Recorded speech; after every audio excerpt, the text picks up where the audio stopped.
Chers téléspectateurs, bienvenue à une nouvelle édition de notre programme direct et ses éditions exclusives, puisque cette semaine, on fête ensemble la fête du Grand Bayram. Et bien sûr, c'est une très bonne occasion pour se regrouper et je souhaite à tout le monde une très bonne fête. Et grâce à cette semaine de fête, nous avons pensé à présenter une édition qui parlera des initiatives parrainées par le chef de l'État, le président Abdel Fattah el-Sisi, pour les Égyptiens, afin d'améliorer les conditions de vie. Il existe plusieurs initiatives et toutes ces initiatives sont parmi les éléments essentiels afin d'arriver au développement durable et de réaliser la vision de l'Égypte 2030. Afin de mieux parler de ce sujet, nous avons l'honneur d'accueillir aujourd'hui Dr Ahmed Salah Rifqi, fondateur de l'ingénierie de la science des systèmes sociaux. Bienvenue à notre programme. Merci bien.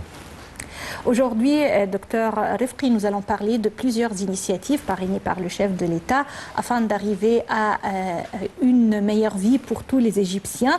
Mais avant de commencer à analyser l'importance de ces initiatives et également à parler de tout ce qui a été accompli jusqu'à présent, je voudrais tout d'abord savoir qu'est-ce que ça veut dire l'ingénierie de la science des systèmes sociaux, puisque là, on fait l'amalgame entre quelque chose de tout à fait scientifique, purement mathématique, et les systèmes sociaux et ses problèmes. Bien sûr. Si on parle sur les systèmes sociaux, le but des systèmes sociaux, c'est pour résoudre les problèmes sociaux des peuples. Mais toujours, il y a des problèmes pour le système ou les sciences sociales. Il est plus théorique. Il n'y a pas de pratique, il n'y a pas de solutions qu'on peut le résoudre sur le terrain. C'est pour ça qu'on a utilisé les sciences de statistiques et aussi les mathématiques pour prendre ces problèmes sociaux et pour les mettre sur la table sur des équations d'ingénierie avec les variables statistiques. Et après tout ça, on a trouvé le root causes ou les racines de ces problèmes-là. Et on a pris ces problèmes et on a essayé de trouver des solutions locales pour résoudre ce problème. Et après, il doit y avoir un map ou une carte d'investissement pour inventer ou pour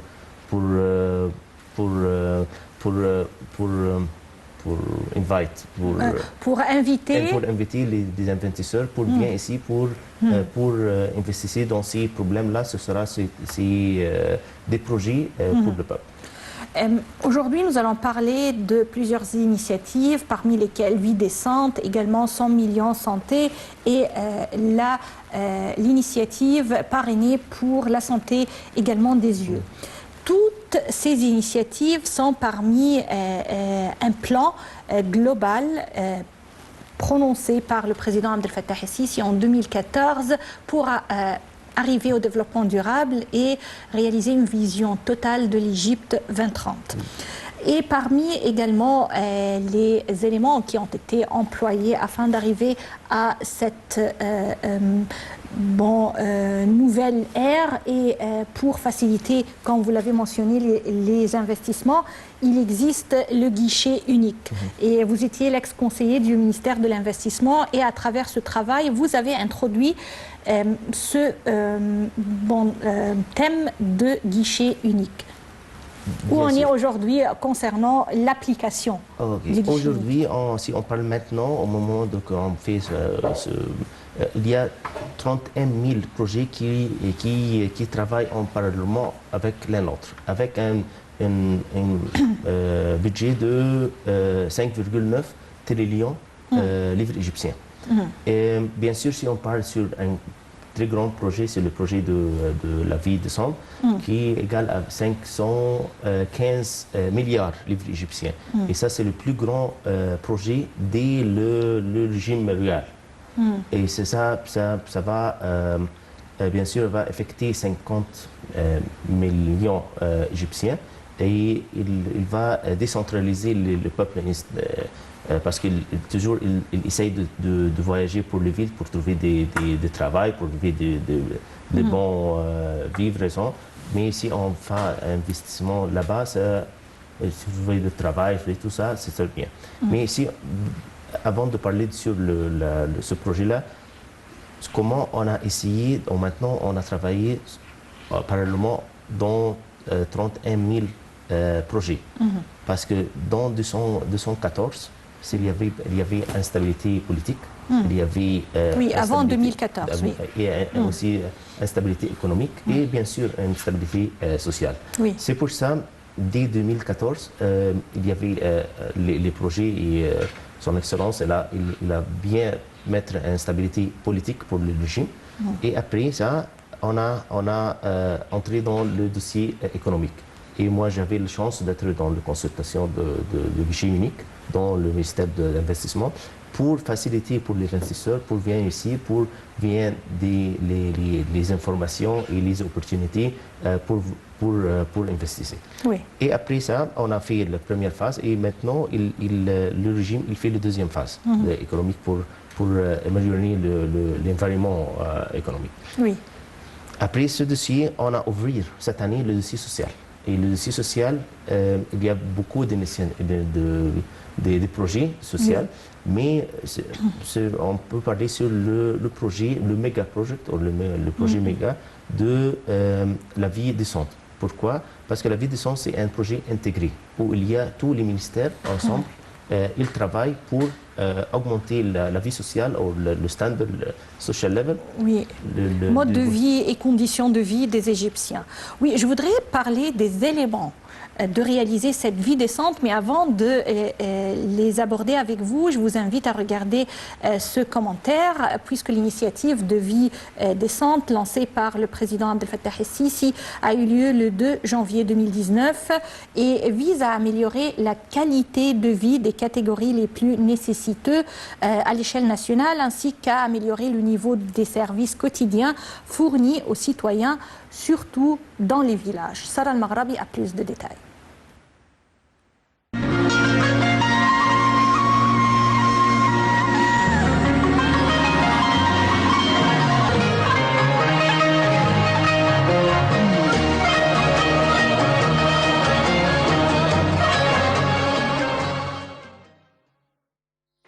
L'initiative Une vie décente vise à offrir une vie décente aux catégories les plus nécessiteuses au niveau de la République au cours de l'année 2019.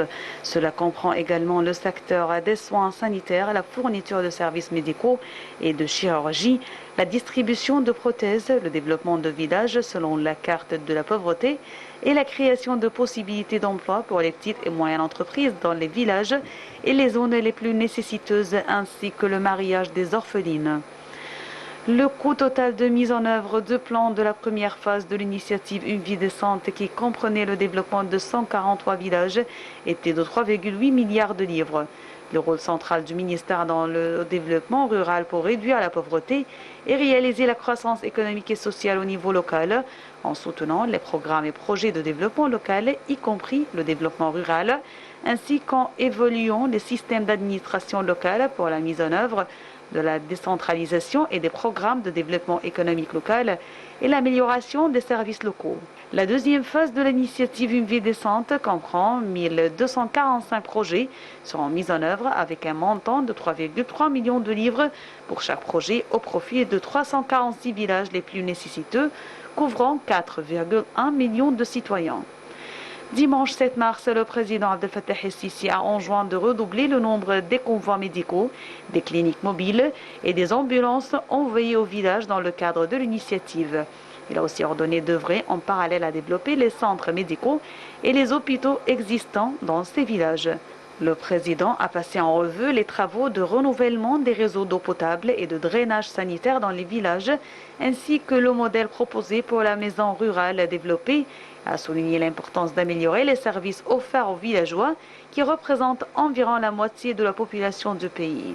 Un intérêt particulier accordé à ce projet national, comme l'indique la ministre de la Planification et du Développement, El Saïd, qui a déclaré dans un communiqué que sous les directives du président Abdel Fattah el-Sisi d'étaler au niveau mondial l'importance d'une initiative en tant qu'une des initiatives internationales visant à localiser le développement durable aux sociétés rurales.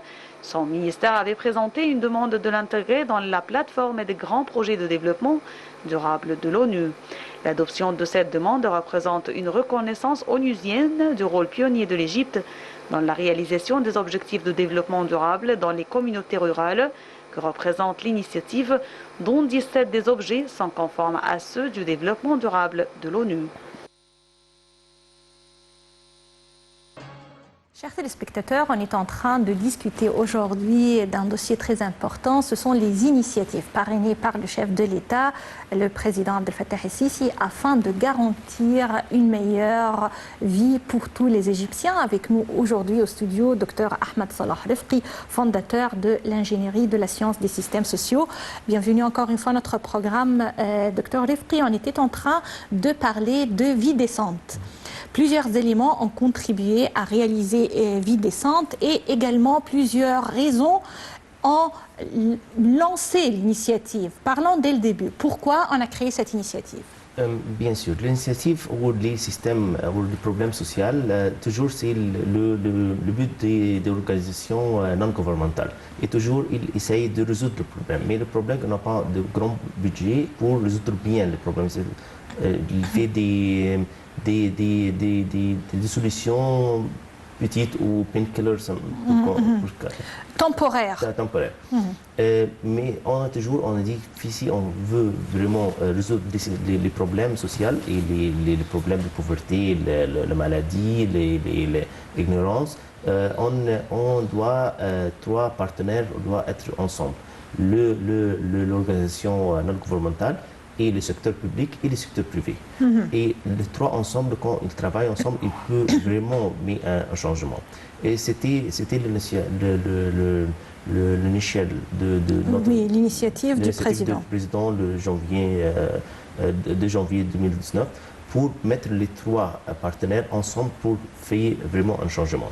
Avec un très grand budget, on a dit 515 milliards de livres égyptiens, et sur 3 ans, chaque an pour 200 milliards de livres égyptiens pour résoudre des problèmes et pour améliorer les vies des villages. Si on parle du nombre de villages dans l'Égypte, on parle maintenant sur 4500 villages. En avant, ils travaillent pour chaque année pour entre 50 vers 100 villages d'amélioration, mais cette fois, on parle pour toute l'Égypte pour 4500 villages ensemble. Et ce n'est pas seulement des solutions temporaires, mais des solutions vraiment d'infrastructures. On parle sur électricité, et on parle sur donner de l'eau propre pour de l'eau potable, et également les écoles et les hôpitaux. Bien sûr, on parle sur 14 services, 14 ministères, ils travaillent ensemble pour donner tous les services publics, tous les services nécessaires. Et ça on le nomme la vie décente pour être le standard. C'est pas le minimum pour les gens en Égypte d'avoir de l'eau, de l'électricité, de sanité, tout, et disons, hôpital et de cliniques. C'est pour ça, cette fois, on parle pour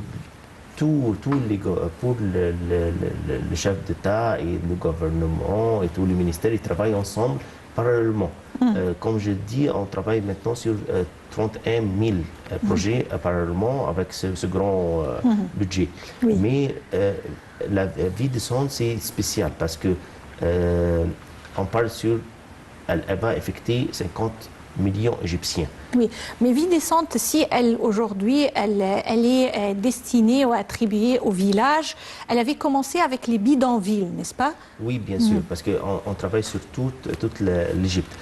En avant, on choisit toujours le moins les plus nécessiteux. Oui, mais si on travaille sur ça, après devant, on va trouver des autres villages très pauvres. C'est pour ça, cette fois, on travaille tous ensemble parallèlement. Et on a fait 3 étapes, ou 3 phases pour 3 ans. La première phase, la nécessité. Ça veut dire que l'eau, l'électricité, et bien sûr, si on parle de l'eau, ça veut dire le drainage et tout. Le drainage et tout ça coûte améliorer 50% de le budget. Parce que ça, c'est un bien nécessaire pour tout l'Égyptien. Oui. Et après, l'électricité, bien sûr, et après, les écoles, parce qu'il y a beaucoup des villages qui n'ont pas des écoles, et aussi des cliniques ou d'hôpital, et les services, parce que la plupart des services publics, pour les gens, ils doivent voyager vers la capitale pour faire les services et ils retournent encore une fois. Et ça, c'est pas... Oui. On cherche une décentralisation des services. Bien sûr. Oui. Ma question pour vous, Dr Rifki, c'est que les initiatives commencent toujours avec des ambitions, avec des étapes tout à fait positives. Au fur et à mesure du temps, où on perd l'enthousiasme, où il n'y a pas vraiment de suivi. Comment garantir que Vie décente gardera toujours ce niveau décent pour les Égyptiens? Bien sûr. Il y a deux choses. Il y a la première chose, c'est le guichet unique. Le guichet unique qu'on a après le succès du ministère d'investissement, il est applicable maintenant dans tout l'Égypte. Ça veut dire que les gens ils ne doivent pas voyager pour une autre ville pour avoir des services. Ça, c'est la première chose. Il y a le guichet unique. Il y aura dans chaque village, il y a un établissement ou un bureau. Il y a le guichet unique où il peut contacter tous les ministères pour demander les services. Ça, c'est durable. Et aussi l'Égypte numérique. Oui, passer au digital ou e-government ou le numérique, ça s'avère très important actuellement. Ce n'est plus un luxe. Non, c'est nécessaire parce que quand on voit le map d'Égypte, on veut le voir utilisant l'ingénierie systèmes sociaux, de voir des nombres, quelle dynamique. C'est comment on va avoir le nombre, comment on peut prendre des décisions si on ne sait pas le nombre de gens, les problèmes, les KPI des ministères, les KPI de villages. Ça, c'est très important de voir le map digital. En autre temps, ça, c'était, si on peut, en notre constitution, oui. on parle, c'est le base. Chaque Égyptien il doit avoir un appartement, il doit avoir de l'eau, il doit avoir de l'électricité. Et ça, c'est dans notre constitution. C'est pour ça on peut voir ça dans la réalité maintenant. Par la fin de cette année, on va finir 375 villages, tout intégrés, où les 14 services sont là. Et aussi, chaque année, on a, même notre chef d'État, il a augmenté le budget. Au lieu de 515 milliards livres égyptiens pour 3 ans, c'est maintenant, il a dit, chaque an, ce sera 200 milliards livres égyptiens. Ça veut dire que le budget maintenant pour la vie décente, ce sera 600 milliards livres égyptiens. Et ça, c'est un très grand nombre. Et comme je l'ai dit au début de notre épisode, c'est le plus grand projet sans le système ou le régime royal. Oui. Également, le secteur de la santé figure en tête des priorités de l'État depuis l'arrivée au pouvoir du président Abdel Fattah el-Sisi, qui s'est personnellement impliqué dans ce dossier en parrainant de multiples initiatives afin de préserver la santé publique. Parmi ces avancées, la réduction des files d'attente pour les patients, notamment en besoin d'une intervention chirurgicale, et la mise en œuvre de la couverture maladie universelle et également d'autres éléments de cette initiative. On va en parler en détail juste après ce commentaire signé Sarah al-Maghrabi.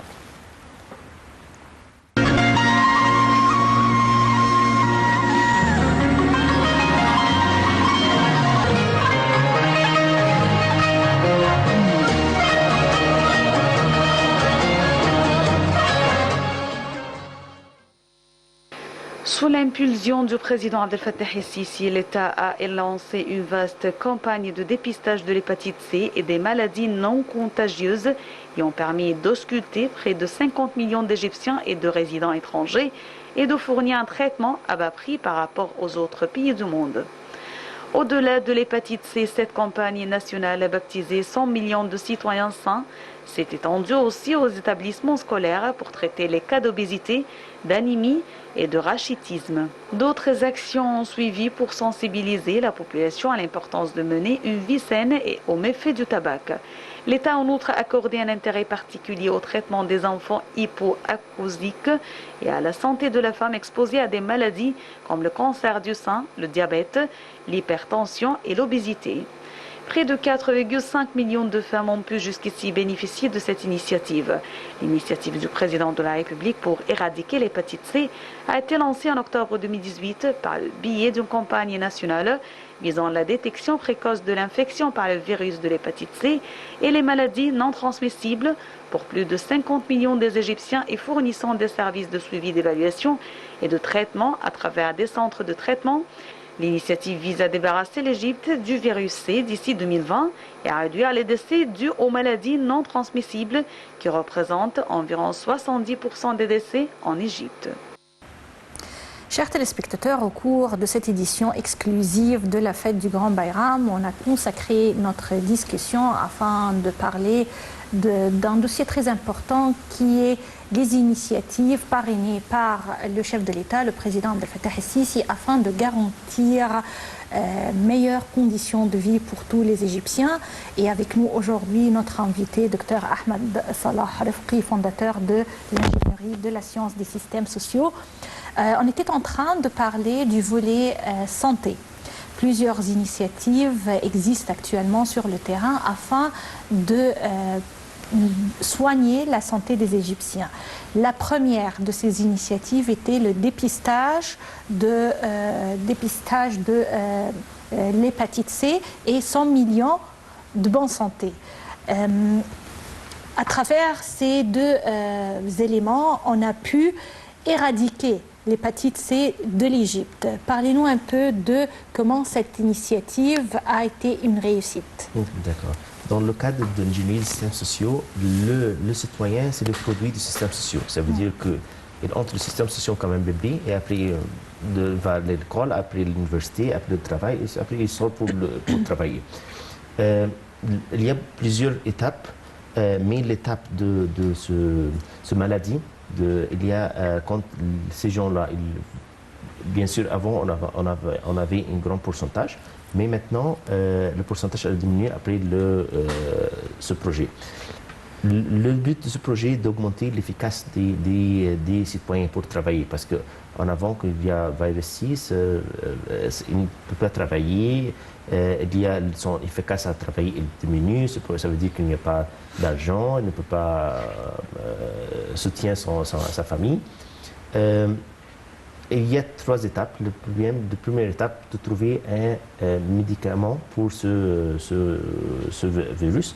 Le deuxième, pour donner ce médicament pour les gens. Au-davant, les médicaments étaient très très chers. Oui. Très très chers.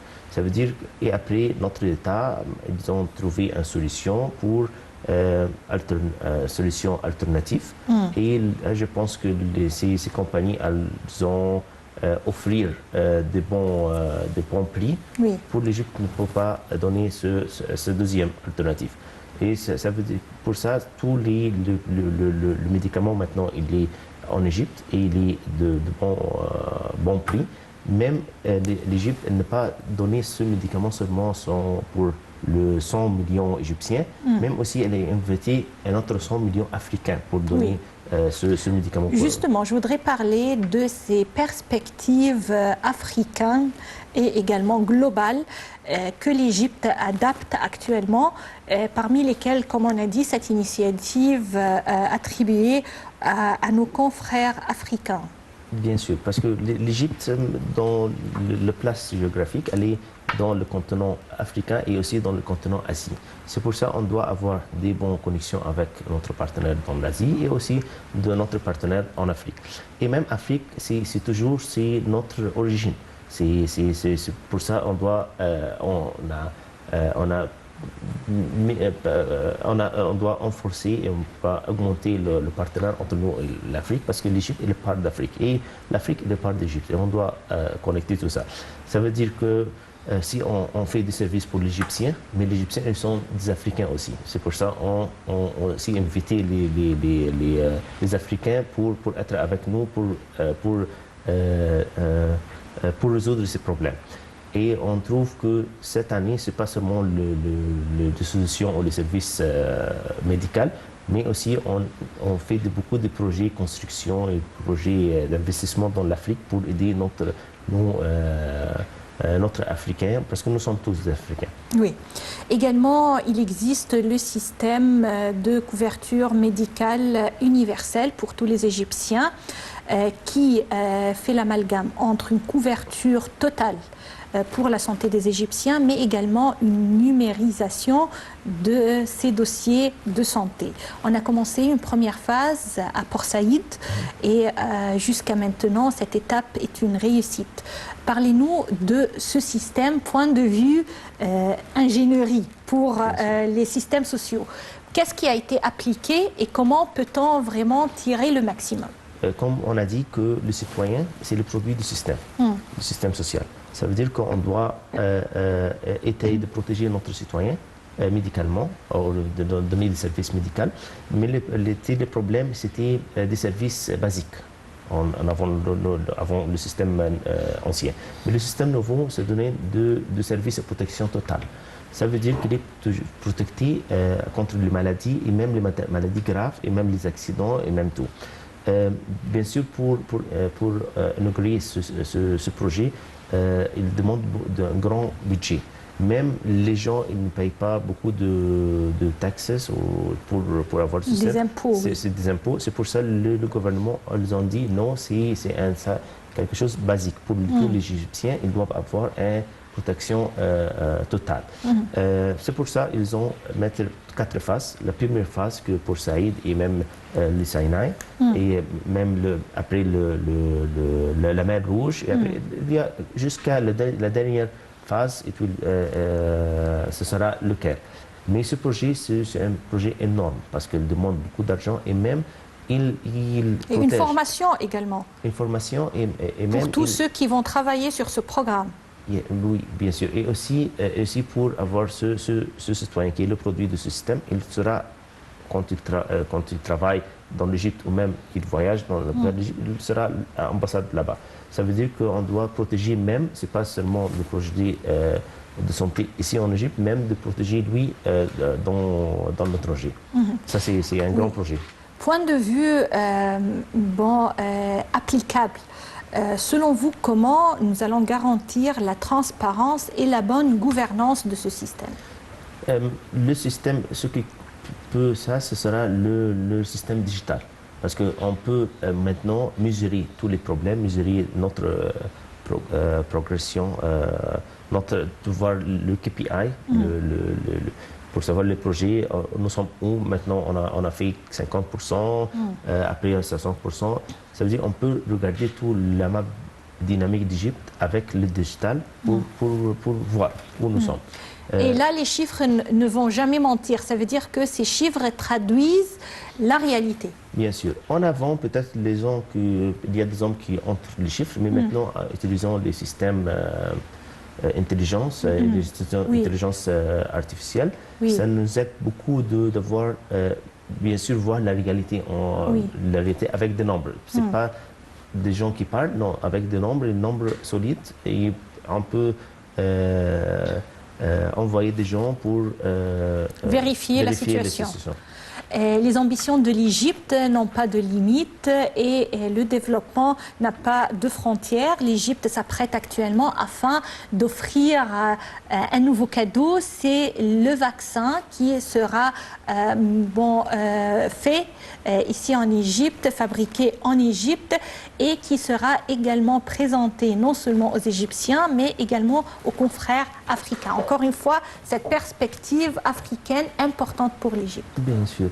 L'esprit d'Égypte, ou le nouveau Égypte, je peux dire comme ça, en avant, on était un pays de conception, toujours de conception, d'importer des choses pour la conception. Nous sommes 100 millions. 100 millions, c'est un grand nombre. C'est presque le quart de l'Europe et presque le tiers de l'États-Unis.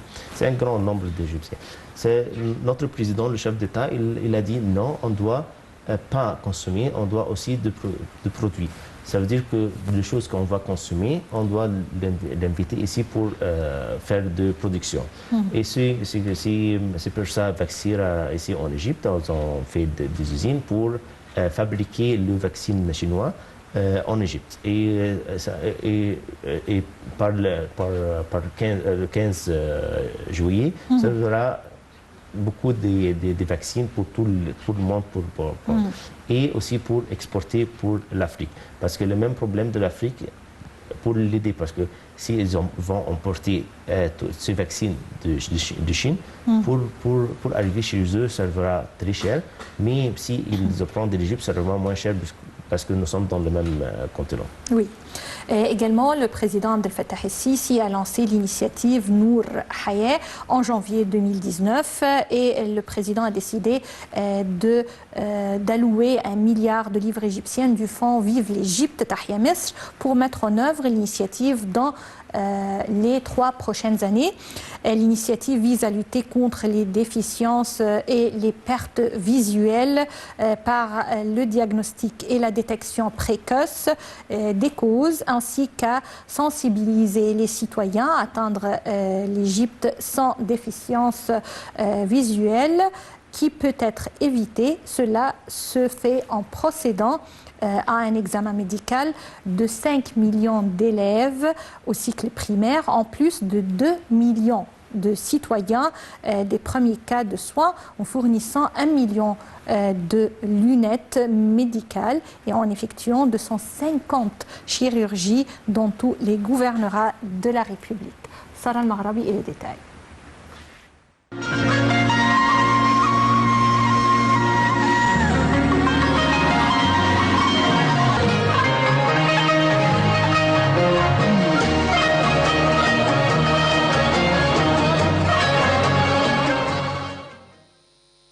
Le Fonds Vive l'Égypte met en œuvre l'initiative Nour Hayat en coopération avec le département des services médicaux des forces armées qui a mobilisé tout l'équipement hospitalier pour les opérations chirurgicales ainsi que la mise à disposition de personnel médical spécialisé.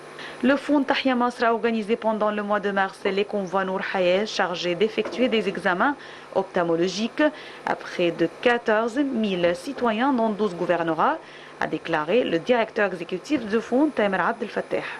Le fonds met en œuvre l'initiative en coordination avec l'Organisation mondiale de la santé, l'OMS, pour lutter contre les causes de faiblesse et de perte de vision chez les adultes et les écoliers, pour effectuer une détection précoce de ces causes, fournir des traitements et des opérations chirurgicales aux patients et offrir gratuitement 1 million de lunettes de vue aux élèves des écoles primaires et publiques. Un plan a été établi pour mener une enquête médicale sur 2 millions de citoyens à travers le pays par le biais de 16 convois médicaux par semaine pendant une période de 3 ans, en plus d'effectuer 200 000 chirurgies de la cataracte dans 20 hôpitaux spécialisés et de fournir 500 000 lunettes médicales. Le fonds a commencé à mettre en œuvre le plan en février 2019. Cette initiative présidentielle a aidé à fournir 7 000 lunettes de vue et dispenser des traitements à 4 200 patients dans 12 gouvernorats.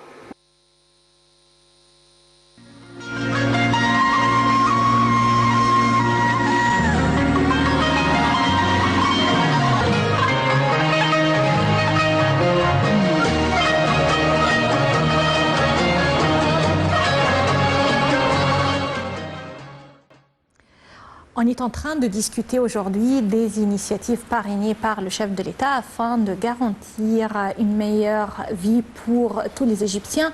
On a parlé de vie décente, on a parlé de 100 millions de santé.